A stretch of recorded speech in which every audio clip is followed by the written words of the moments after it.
जो कैनाल में नहाने को लेकर के एडवाइजरी जारी की गई है आपकी तरफ से, अब इम्पोज भी की गई है 163, तो क्या कहना चाहेंगे इस इसमें आप? देखिए, जैसा कि आपको विदित है कि पिछले हफ्ते 10 दिन में कुछ ऐसी घटनाएं हो गई थी कि कुछ लोगों की नहरों में नहाने के कारण मृत्यु हो गई थी। 2-3 घटनाएं ऐसी हो गई थी।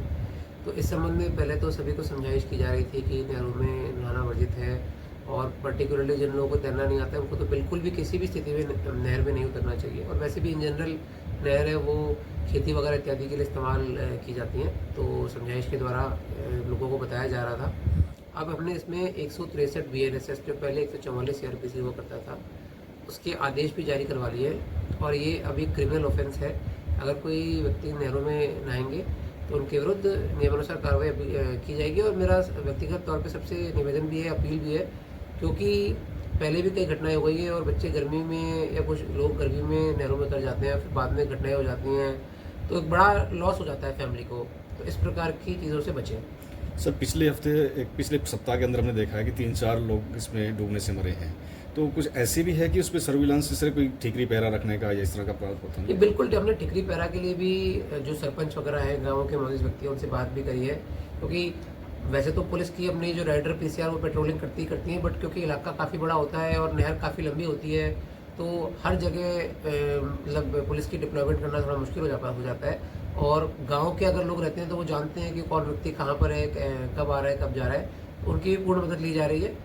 और निवेदन सभी से यही है, फिर से मैं ये करना चाहूँगा कि इस प्रकार की गतिविधियों से बचें। कुछ लोग सर पुलिस के साथ बदतमीजी भी करते हैं नहरों में नहाने को लेकर ना, तो ऐसे लोगों पे क्या एक्शन नहीं, रहेगा? देखिए, इस प्रकार की 1-2 घटनाएं मेरे सामने भी आई थी, जिसमें लोग जिनको मना किया गया उन्होंने कुछ बहस करने का भी प्रयास किया। तो इन सबसे अभी शुरुआत में सबसे निवेदन यही है कि अगर कोई पुलिस कर्मचारी इस प्रकार की कोई बात कह रहे हैं तो अपने निजी स्वार्थ के लिए तो कह नहीं रहे हैं, ये तो एक पब्लिक बेनिफिट, पब्लिक गुड के लिए ही कह रहे हैं, क्योंकि पहले भी काफ़ी घटनाएं हो रखी हैं।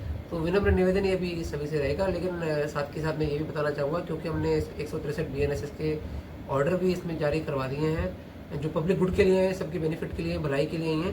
तो विनम्रतापूर्वक निवेदन यही है कि उनकी अनुपालना करें और नहरों में नहाने से बचें।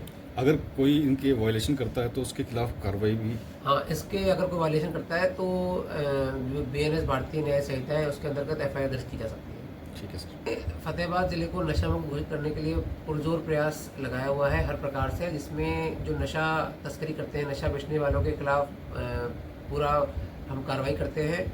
और जब भी हमको कोई इनपुट मिलता है, लगभग प्रतिदिन ही हम किसी न किसी जो हॉटस्पॉट्स ऑफ ड्रग पेडलिंग है, जहाँ पर इस प्रकार की गतिविधियाँ ज़्यादा रहती हैं, जिनके खिलाफ पहले मुकदमे दर्ज हैं, या जो बहुचर्चित लोग हैं जो नशा तस्करी में संलिप्त रहते हैं, इनके स्थानों पे 42 NDPS एक्ट के तहत हमारे डॉग स्क्वाड, AVT टीम, स्वैट टीम, लोकल पुलिस के साथ में सर्चिंग इत्यादि की जाती है।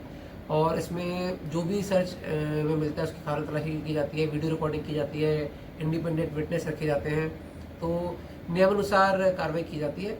और अगर कोई किसी प्रकार की संबंधित संदिग्ध वस्तु मिलती है तो NDPS एक्ट या अन्य संबंधित एक्ट के अंतर्गत कार्रवाई की जाती है। तो आज जाखल में भी कुछ ऐसी जो एक्टिविटीज़ हुई हैं उसमें कुछ मिला है सर? देखिए, मॉर्निंग में तो अभी तक इसमें कोई संदिग्ध वस्तु नहीं मिली थी, लेकिन अभी भी वो इन्वेंट्री को एवेल्युएट कर रहे हैं। अगर कोई उसमें से ऐसी संदिग्ध वस्तु मिलती है, या मान लीजिए कोई आरोपी है जिसके विरुद्ध पहले कोई ऐसी FIR दर्ज हो जिसमें अरेस्टिंग इत्यादि कोई पेंडिंग हो, तो अगर कुछ ऐसा होगा तो आपको बता दिया जाएगा। ठीक है।